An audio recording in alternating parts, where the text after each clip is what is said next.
Yes, baklanti bange mbalamusizaako nnyo. Mujeebaleko gye mutuusaako engalo. Waswa Benon ge mannya gange. YouTube eyitibwa Wakiso Media Uganda.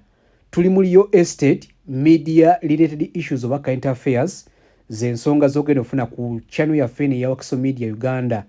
Ate omundi ogusooka subscribinga, likinga, sharinga. Olunaku olwaleero ndi wano Mende, mu ggombolola y'e Mende, Wakiso District, wano Koima Road. Ndese acres 5 zitundibwa ate nga za kyapa.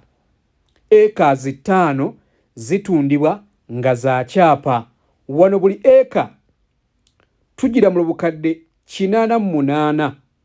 Ogenda gattamu acres 5 ku bukadde 88 oyina sasula sente mmeka.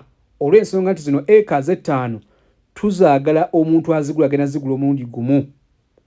Tetutundako emu, tetundako bbiri, twagala omuntu ssekinnoomu agambe nti zino acres 5 nzeewulira era nzaagala. Buli eka nannyini agira mu bukadde 88.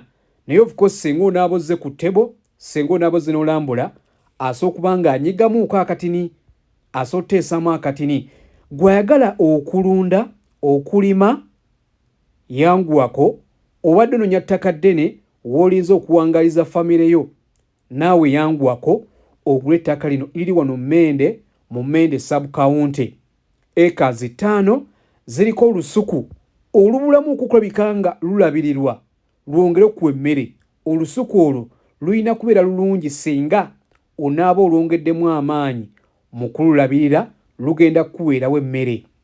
Oyagala kuzimba ssomero, oyagala kuteekawo ddwaliro, oyina ekirowoozo ekiteekawo country home, oyagala kugenda ku wabbali famire yo giteeka eyo wabbali w'ekibuga Kampala.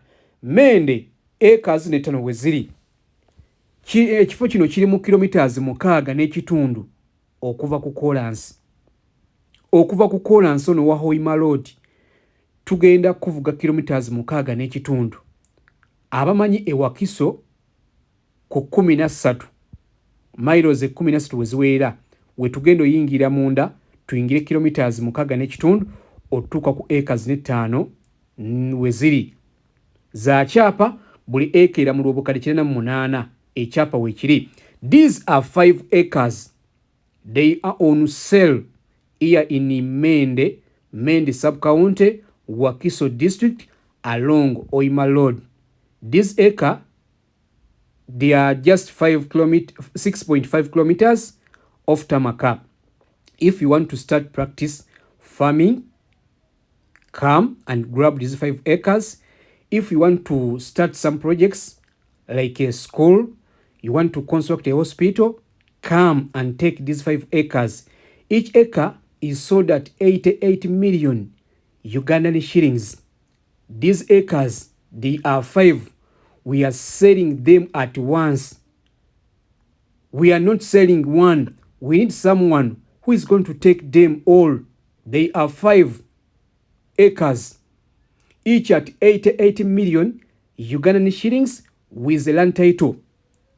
Add the 88 million times 5. You are going to get the total we need to give you these 5 acres. It has got a land title, read on table. You want to practice farming, you want to construct a hospital, you want to start a school, you want to put your family here, you want to construct a country home, kindly call me, kindly contact me on that number on the screen. You can inbox me on WhatsApp or call me directly. We are in Mende village, Mende sub-county. This place is just 6.5 kilometers off Tamaka.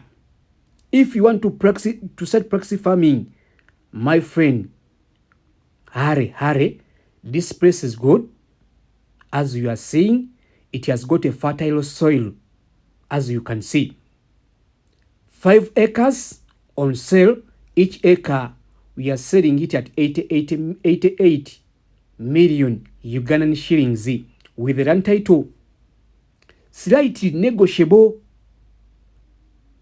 This place is just 6.5 kilometers off Tamaka along Hoima Road, Wakiso district. Mende sub-county, we need money. The owner wants money. Bani twetaaga ssente. Acres ziri 5 ku bukadde 48 bw'oba ogenda zigula omundi gumu nga bwe twagala ogenda kukwata obukadde 44. Naye singa onaaba olambulira n'olaba ku kifo kino eno nannyini ali lwe dutula naawe wansi ne muteesa so okubanga ku 48 asooka okugyamuko akasente katini nnyo kuba buli eka wano agira mu $8,000 ate eka 5 ayagala omuntu omu yagenda ozigula. Amasannyalaze waneno biri ebikondo 4 byokka. Biri ebikondo 4 byokka okutuuka ku acres 5. Zitudde bulungi nnyo. Oyagala kulima kulunda country home obadde oyina ebijja by'abajjajjaabo oyina gy'ogala obijja mu kibuga obitwale wabbali w'ekibuga jangu oyo ali eyo. Tuli Mende wano mu Mende sub-county acres 5 zireese za kyapa private melon title on table. We need money. Money is needed.